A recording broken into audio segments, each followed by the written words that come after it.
Mono atomic solids की heat capacity क्या होती है और किस तरीके से क्लासिकल मैकेनिक्स इसको एक्सप्लेन करने में फेल हो जाती है, और फिर कैसे जो मैक्स प्लैंक की प्लैंक्स क्वांटम थ्योरी है उसको यूटिलाइज करते हुए, उसको यूज करते हुए अल्बर्ट आइंस्टाइन ने 1907 के अंदर इस फिनोमेना को एक्सप्लेन किया।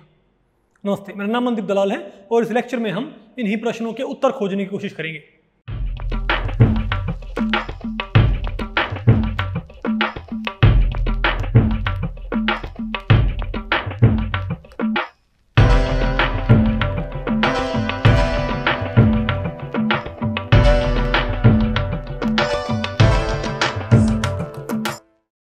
तो भाई, इससे पहले कि हम अपना ये लेक्चर स्टार्ट करें, मैं आपको एक बारी रिकॉल करवाना चाहता हूं कि ये उसी सीरीज में हम बात कर रहे हैं कि भाई वो चार मेजर फिनोमेना जिनको एक्सप्लेन करने में क्लासिकल मैकेनिक्स फेल हो जाती है।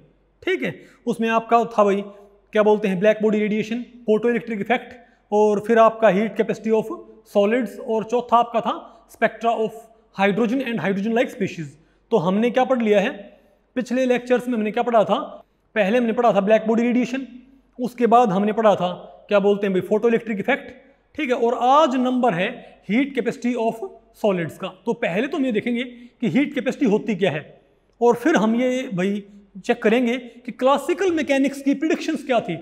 जो मोनो एटॉमिक सॉलिड्स हैं या क्रिस्टलाइन सॉलिड्स हैं उनके लिए क्लासिकल मैकेनिक्स की प्रिडिक्शन क्या थी कि हीट कैपेसिटी उनकी कैसे बिहेव करनी चाहिए, कैसे उसको वेरी करना चाहिए विद टेम्परेचर। ठीक है, और फिर हम देखेंगे क्या वो एक्सपेरिमेंटल जो भाई डेटा सेट है, जो एक्सपेरिमेंटल ग्राफ होता है उससे मैच करता है या नहीं करता है, और अगर मैच नहीं करता है तो उसको फिर हम कैसे एक्सप्लेन करें। यानी कि लास्ट में हम क्या पढ़ेंगे, quantum mechanical explanation of heat capacity of solids. ठीक है, तो पहले हम बात करते हैं डेफिनेशन कि हीट कैपेसिटी भाई बोलते किसको हैं।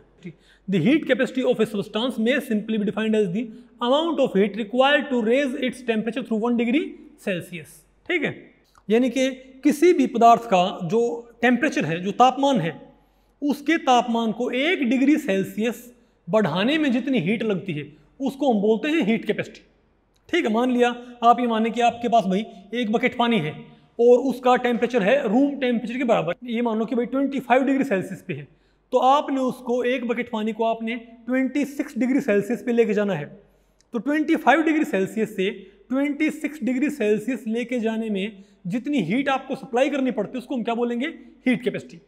और आप भाई ये चीज़ आपके दिमाग में आ चुकी होगी कि क्योंकि एक बकेट पानी का टेम्परेचर 1 डिग्री बढ़ाने में जो हीट लगेगी वो ज़्यादा होगी बजाय कि इसके कि आप सिर्फ चाय बनाने के लिए एक पतीले में थोड़ा सा पानी आपने डाल रखा हो। अगर भाई एक तो आपके पास एक बकेट पानी हो, एक तो आप उसका टेम्परेचर 1 डिग्री बढ़ाते हो, और आप भाई चाय बनाने के लिए मान लिया आपके पास एक पतीले में थोड़ा सा पानी है और आप उसके टेम्परेचर को 1 डिग्री बढ़ाना चाहते हो, तो वहां पर आपको हीट कम सप्लाई करनी पड़ेगी ना, इजंट इट? तो आप समझ गए होगे भाई कि अगर पानी कम है तो 1 डिग्री टेम्परेचर बढ़ाने में हीट भी कम लगती है, और अगर पानी ज्यादा है तो 1 डिग्री टेम्परेचर बढ़ाने में हीट भी ज्यादा लगती है। यानी कि ये जो हीट कैपेसिटी है ये एक एक्सटेंसिव प्रॉपर्टी है। आगे आपको पढ़ाएंगे ना जब थर्मोडायनेमिक्स, तो वहां पर आपको पढ़ाया जाएगा एक्सटेंसिव प्रॉपर्टीज और इंटेंसिव प्रॉपर्टीज। आपको मालूम है एक्सटेंसिव प्रॉपर्टीज वो होती हैं जो कि भाई अमाउंट ऑफ द सब्सटेंस के ऊपर डिपेंड करती हैं, इंटेंसिव प्रॉपर्टीज वो होती हैं जो कि नेचर ऑफ द सब्सटेंस के ऊपर डिपेंड करती हैं। तो यहाँ पर आपको भी साफ साफ नजर आता है कि जो हीट कैपेसिटी है सॉलिड्स की वो एक्सटेंसिव प्रॉपर्टी है। अगर मान लिया कोई आपको ये बोल दे कि भाई एक पूरा स्विमिंग पूल है, उसका आपने टेम्परेचर 1 डिग्री बढ़ाना है, तो वहां पर आपको क्या ज्यादा हीट सप्लाई नहीं करनी पड़ेगी? बिल्कुल आपको भाई ज्यादा हीट वहां पर सप्लाई करनी पड़ेगी। इसलिए हम क्या बोलेंगे कि वही हीट कैपेसिटी क्या है, एक एक्सटेंसिव प्रॉपर्टी। ठीक है, अब ये बात आपने ध्यान रखना कि कोई भी एक्सटेंसिव प्रॉपर्टी अगर पर यूनिट हो जाती है, कभी भी पर यूनिट के रिस्पेक्ट में हो जाती है, तो वो इंटेंसिव प्रॉपर्टी बन जाती है। जैसे कि आपने देखें मास क्या होता है, एक्सटेंसिव प्रॉपर्टी। लेकिन मास per unit volume, per unit आती है क्या बन जाती है वो, इंटेंसिव प्रॉपर्टी। मास पर यूनिट वॉल्यूम क्या बन जाएगी आपकी, डेंसिटी, जो कि क्या होती है, क्या बोलते हैं, इंटेंसिव प्रॉपर्टी। अगर आपने भाई किसी भी एक्सटेंसिव प्रॉपर्टी को आपने पर यूनिट कैलकुलेट अपने करना स्टार्ट कर दिया तो क्या बन जाती है, इंटेंसिव प्रॉपर्टी। तो सिमिलरली हम यहां पर चेक करें molar heat capacity. Molar heat capacity की डेफिनेशन क्या होगी, amount of heat required to raise the temperature of 1 mole of substance through 1 degree Celsius. यानी कि 1 मोल पदार्थ का तापमान 1 डिग्री सेल्सियस बढ़ाने में जो हीट लगती है उसे हम क्या बोलेंगे, मोलर हीट कैपेसिटी। यानी कि भाई अगर हीट कैपेसिटी पर मोल हो जाए तो पर मोल, तो ये भी क्या बन जाती है इंटेंसिव प्रॉपर्टी। तो हीट कैपेसिटी क्या थी, एक्सटेंसिव प्रॉपर्टी, लेकिन मोलर हीट कैपेसिटी क्या होती है, इंटेंसिव प्रॉपर्टी। ठीक है, यानी कि अगर मान लिया भाई आप एक बकेट पानी का टेम्परेचर 1 डिग्री बढ़ाते हो, ठीक है, तो वो आपकी क्या है, एक्सटेंसिव प्रॉपर्टी। लेकिन अगर आप 1 मोल पानी, यानी कि आपके पास 18 ग्राम पानी है, आप उसका टेम्परेचर 1 डिग्री सेल्सियस बढ़ाते हो, तो वो क्या बन जाएगी आपकी इंटेंसिव प्रॉपर्टी। ठीक है, उसको क्या बोलेंगे, मोलर हीट कैपेसिटी। यानी कि 1 मोल ऑफ सब्सटेंस का टेम्परेचर 1 डिग्री बढ़ाने में जो हीट लगती है उसे हम क्या बोलते हैं, मोलर हीट कैपेसिटी। अच्छा, एक होती है स्पेसिफिक हीट कैपेसिटी। क्या होती है भाई, आपकी स्पेसिफिक हीट कैपेसिटी। ये चीज़ क्या होती है, इसमें ये होता है कि भाई 1 मोल की बजाय अगर आपने 1 ग्राम आपने पदार्थ ले लिया, आपने 1 ग्राम सब्सटेंस का आप जो टेम्परेचर है 1 डिग्री आप बढ़ाने की कोशिश कर रहे हो, तो उसको हम क्या बोलेंगे, स्पेसिफिक हीट कैपेसिटी। यानी कि अगर आप 18 ग्राम पानी का तापमान 1 डिग्री बढ़ाते हो तो वो क्या है, molar heat capacity of water. लेकिन 1 ग्राम पानी का तापमान 1 डिग्री बढ़ाने में जो हीट लगती है उसे हम क्या बोलेंगे, specific heat capacity of water. देखो इन चीज़ों को आपको डिटेल्ड तो आपको पढ़ाया जाएगा आगे, जब आपको क्या पढ़ाएंगे हम भाई, थर्मोडायनेमिक्स। ठीक है, लेकिन यहाँ पर आपको एक बेसिक आइडिया हो चुका है कि भाई हीट कैपेसिटी होती क्या है। तो अब हम देखते हैं भाई कि classical theory of heat capacity of solids क्या बोलती है। क्लासिकल थ्योरी की भाई क्या प्रेडिक्शंस है। तो भाई classical theory of heat capacity of solids, तो जो क्लासिकल फिजिक्स है वो ये कहती है कि सभी मोनो एटॉमिक सॉलिड्स की हीट कैपेसिटी 3R होनी चाहिए। टेम्परेचर के ये क्या होती है, इंडिपेंडेंट। यानी कि आप ये मानो कि 25 डिग्री सेल्सियस से 26 डिग्री सेल्सियस करने में भी कितनी हीट लगनी चाहिए, 3R। और यहाँ पर क्या है, गैस कांस्टेंट। ठीक है, और ये मानो भाई 2 डिग्री सेल्सियस से 3 डिग्री सेल्सियस करने में क्या होनी चाहिए भाई, 3R हीट लगेगी। और आपके पास 1 मोल ऑफ मोनोएटॉमिक सॉलिड है, मतलब टेम्परेचर के इंडिपेंडेंट होने मतलब क्या है कि 25 से 26 डिग्री सेल्सियस टेम्परेचर करने में भी क्या लगेगी, हीट 3R। 100 डिग्री सेल्सियस से 101 डिग्री सेल्सियस यानी कि 100 से 101 डिग्री करने में भी क्या लगेगी, 3R। और ये मानो भाई कि 5 डिग्री सेल्सियस से 6 डिग्री सेल्सियस करने में भी यही। और अगर मैं केल्विन की बात करूं, यानी कि हम 0 डिग्री सेल्सियस से नीचे पहुंच जाएं, मान लिया हम ये कह दें कि भाई 200 केल्विन से 201 केल्विन करने में भी कितनी हीट लगनी चाहिए, 3R। यानी कि सभी टेम्परेचर्स पर हीट कैपेसिटी क्या होनी चाहिए, कांस्टेंट। और क्या होनी चाहिए उसकी वैल्यू, 3R। ये क्लासिकल जो फिजिक्स है उसकी प्रिडिक्शन होती है भाई कि सभी मोनोएटॉमिक सॉलिड्स की हीट कैपेसिटी क्या होनी चाहिए, 3R। और ये भाई क्या होती है, टेम्परेचर के इंडिपेंडेंट, यानी सभी टेम्परेचर्स पर ये कांस्टेंट रहनी चाहिए। इसको आप इस तरीके से भाई आप इसको बोल सकते हैं, जो क्लासिकल थ्योरी है, ठीक है, वो क्या मानती है कि मोनोएटॉमिक सॉलिड को आप क्या मान सकते हो भाई, collection of oscillators with 3 vibrational degree of freedom. आप यहाँ पर ये मान सकते हो कि जो मोनोएटॉमिक सॉलिड है उसके जो कॉन्स्टिट्यूएंट्स हैं वो एक हार्मोनिक ऑसिलेटर की तरह काम करते हैं, जो कि 3 डायमेंशनल हार्मोनिक ऑसिलेटर है। उनके पास 3 वाइब्रेशनल डिग्री ऑफ फ्रीडम है। अगर आपने बीएससी फिजिक्स में आपने पढ़ा हो, थोड़ा बहुत आपको याद हो, तो वहाँ पर एक चीज़ होती थी, law of equipartition of energy. उसमें ये होता है कि 1 डिग्री ऑफ फ्रीडम में कितनी एनर्जी डिस्ट्रीब्यूटेड होती है, kT। तो 3 डिग्री ऑफ फ्रीडम में बताओ कितनी हो जाएगी, 3 kT।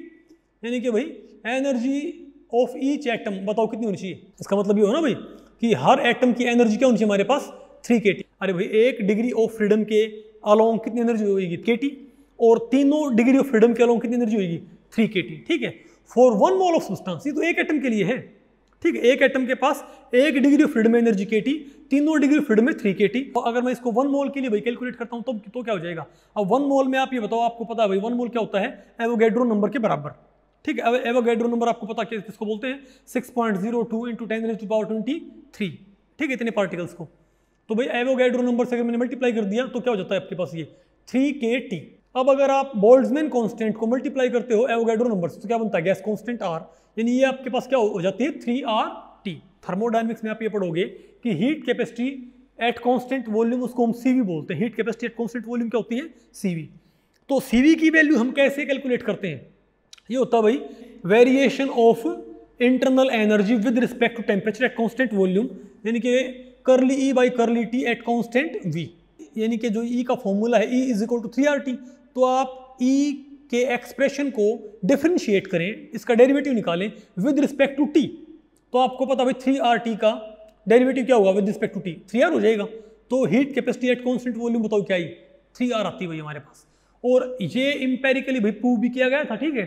ये डुलंग-पेटिट्स लॉ होता है। तो इसका मतलब ये है, अब यहाँ पर भाई ये ग्राफ आपको नजर आता होगा, ये ग्राफ नजर आ रहा है आपको भाई। आप यहाँ पर देखिए कि वर्टिकल स्केल पे मैंने क्या लिया है, वर्टिकल स्केल पे हमने क्या लिया है, CV/R। आप यहाँ पर भाई सिंपली आप ये बोल सकते हो CV भी आप यहाँ पर ले सकते थे। तो अगर CV यहाँ पर लेता तो ये क्या होता 1R, यहाँ क्या होता 2R, यहाँ क्या होता 3R। लेकिन अगर मैं CV/R लेता हूँ मैं वर्टिकल स्केल पे, तो ये 3 एक डायमेंशनलेस वैल्यू, एक नंबर हम इस्तेमाल कर सकते हैं। तो बताओ क्या हो जाएगा हमारे पास, 1 2 3, ओके। यानी अगर CV लिखूँ मैं यहाँ पर तो 1R 2R 3R हो जाएगा, और CV/R लिखूँ मैं तो 1 2 3 हो जाएगा, ठीक है। और ये भाई क्या है, टेम्परेचर।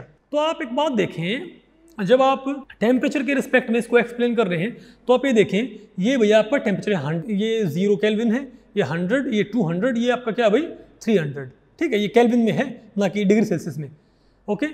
पहले आप ये देखें, आप AG का ग्राफ देखें, AG का आप ग्राफ देखें तो बहुत ही हाई टेम्परेचर पर AG की हीट कैपेसिटी क्या है, अप्रोक्स 3R। लेकिन जैसे जैसे टेम्परेचर घटने लगता है तो heat capacity of monoatomic solid यानी कि AG इस केस में, उसकी हीट कैपेसिटी भाई घटती आती है। इसका मतलब ये है कि 1 मोल सिल्वर को 300 केल्विन से 301 केल्विन लेके जाने में तो हीट कितनी लगती है भाई 3R। लेकिन 50 केल्विन से 51 केल्विन करने में हीट 3R नहीं लगती, कम लगती है। इसका मतलब क्या हुआ, इसका मतलब ये हुआ कि हीट कैपेसिटी हायर टेम्परेचर पे तो भाई जो डुलंग-पेटिट्स लॉ है उसको फॉलो करती है। लेकिन जैसे जैसे टेम्परेचर घटता है तो भाई जो क्लासिकल प्रेडिक्शन थी कि 3R ही सबकी हीट कैपेसिटी क्या होनी चाहिए थी 3R, ये कांस्टेंट होनी चाहिए थी, लेकिन ये कांस्टेंट नहीं रही है, वही घटने लगी। यानी कि क्लासिकल फिजिक्स की जो प्रेडिक्शन थी कि हीट कैपेसिटी भाई हर एक टेम्परेचर पर क्या होनी चाहिए 3R, वो बात हायर टेम्परेचर्स पे तो लागू है, लेकिन जैसे जैसे टेम्परेचर घटता है तो हीट कैपेसिटी इनकी घटती आती है। और 0 केल्विन पर हीट कैपेसिटी भी इनकी क्या हो जाती है, एब्सोल्यूट 0 पे 0 ही हो जाती है वही। और ये देखो भैया आप जो कॉपर है या क्या बोलते हैं सिलिकॉन है या कार्बन डायमंड है, इनकी तो क्या बोलते हैं इवन ये 200-300 केल्विन पे भी 3R नहीं है, उनसे कम है। यानी इनकी तो भाई और भी ज्यादा हायर टेम्परेचर पर जाके हीट कैपेसिटी तब इनकी 3R होगी। तो ये बात आपको आपने देख ली कि क्लासिकल फिजिक्स के अकॉर्डिंग सभी मोनोएटॉमिक सॉलिड्स की हीट कैपेसिटी 3R होनी चाहिए थी। समझे बात, हायर टेम्परेचर्स पर भी, मॉडरेट टेम्परेचर्स पर भी, और भाई जो लोअर टेम्परेचर उन पे भी। लेकिन हमने क्या पाया कि हायर पे तो 3R होती है, लेकिन जैसे जैसे भाई टेम्परेचर घटता है तो हीट कैपेसिटी 3R नहीं रहती, वो घटने लगती है और लास्ट में 0 को अप्रोच कर जाती है, ओके। तो इसके बाद हम देखते हैं भाई जो क्वांटम थ्योरी है हीट कैपेसिटी की, वो अब इस चीज को भाई कैसे एक्सप्लेन करती है क्वांटम थ्योरी। तो ये चीज भाई एक्सप्लेन नहीं हो पा रही थी, क्योंकि भाई क्लासिकल फिजिक्स तो इसको एक्सप्लेन करने में फेल हो जाती है कि हाउ इज इट पॉसिबल। ये आपको पता है भाई कि क्या बोलते हैं 1900 में जो मैक्स प्लैंक थे, उन्होंने भाई क्वांटाइजेशन ऑफ एनर्जी उसका कॉन्सेप्ट दिया था, और अपनी प्लैंक्स क्वांटम थ्योरी के थ्रू उन्होंने भाई एक्सप्लेन किया था ब्लैक बॉडी रेडिएशन को। फिर मैक्स प्लैंक की प्लैंक्स क्वांटम थ्योरी को ही यूटिलाइज करते हुए जो अल्बर्ट आइंस्टाइन थे, उन्होंने 1905 के अंदर जो फोटो इलेक्ट्रिक इफेक्ट है उसको एक्सप्लेन कर दिया था। इसके लिए उनको नोबेल प्राइज से भी अवार्ड किया गया था, मैंने आपको बताया भी था। तो ये चीज़ जब एक्सप्लेन नहीं हुई तो अल्बर्ट आइंस्टाइन ने सोची कि क्यों ना भाई मैं जो heat capacity of monoatomic solids की जो फिनोमेना है उसको एक्सप्लेन करने के लिए दोबारा से प्लैंक्स क्वांटम थ्योरी के जो फंडामेंटल आइडियाज हैं उन्हीं को यूज क्यों ना कर लूँ। तो ये चीज़ उनके दिमाग में आई 1907 के अंदर। तो 1907 के अंदर भाई अल्बर्ट आइंस्टाइन ने ये चीज़ एक्सप्लेन कर दी, ठीक है।